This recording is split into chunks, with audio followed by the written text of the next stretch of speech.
Dr. Henry Shea, thank you for that very nice introduction.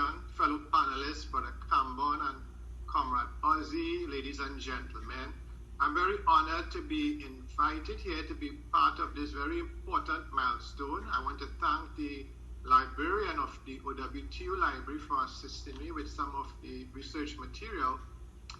And I was so glad that Brother Cambon spoke about that link with the university, that link between the trade union movement and university, because it is not there, not just here at St. Augustine, but it's not at Cayville, it's not there at Guyana, it's not there in Jamaica, and it is something that we need, right? Many of these academics, just as Walter Rodney was grounded, we need that grounding with the trade union movement. So I hope that era could return.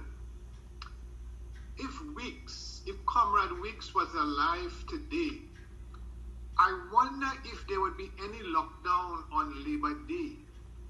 I don't think any prime minister or state of emergency would have been able to prevent that great rebel, the head of the rebel movement, from marching on the 19th of June. Brother Cameron spoke about that policeman and the gun and George Weeks being brave. And this was the man that I have heard about so much as a young student in primary school, as a teenager.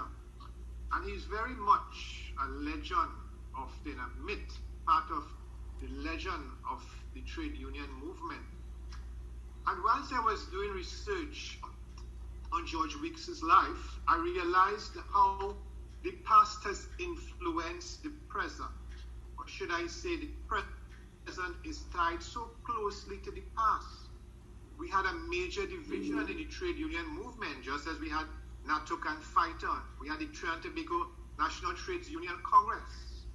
And just as today, we have tribal politics, where race and ethnicity was important, it played a major role. And it was that tribal politics that made the ULF, United Labour Front, gain only 10 of the 36 seats in the 1976 elections.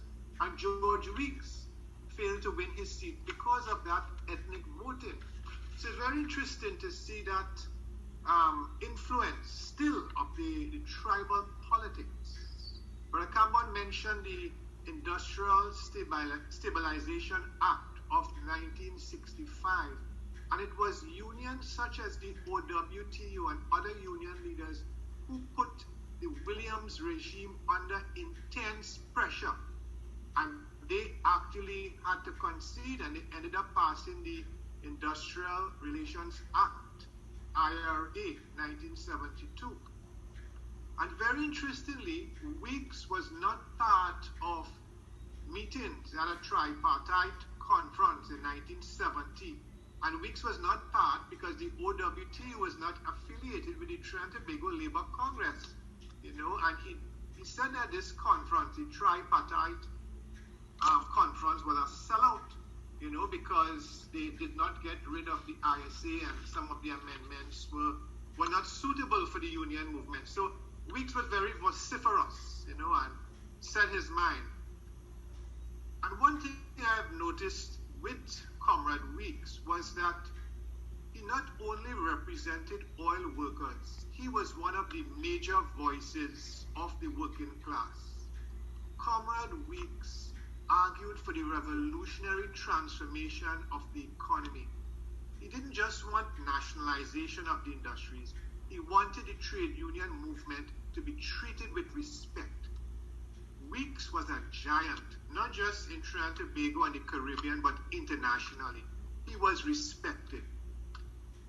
And from my research and from some of the interviews that I have done, I have started to believe that Eric Williams feared George Weeks.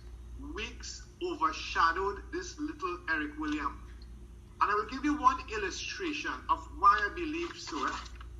In December 1978, Williams sent Errol Mahabe, the Minister of Petroleum and Mines, to meet with Comrade Weeks at his union's office in Paramount Building in San Fernando. Why did this meeting occur? because George Weeks sent a very strong letter to the PNM government, to Eric Williams, regarding Texaco. So it was very strange for a senior cabinet minister to come down to the union office in Paramount Building. And what this did, it made Weeks, in the eyes of the public now, a powerful piece in this game of chess. It was a time of petro-politics, the 1960s and 1970s. Oil was important. And Eric Williams knew what Weeks was capable of. He knew about the union support. Oil was king. So Eric Williams was very careful in his relationships with George Weeks. And what is very interesting, that even though I'm saying, he was fearful of Weeks, Williams treated the OWTU with disrespect. During the Black Power movement, the police went into that library at OWTU and they took away material that was considered seditious, communist, Marxist, radical. They took away files, minutes, confidential documents from the OWTU library. So it showed how Weeks was considered a threat. Weeks was considered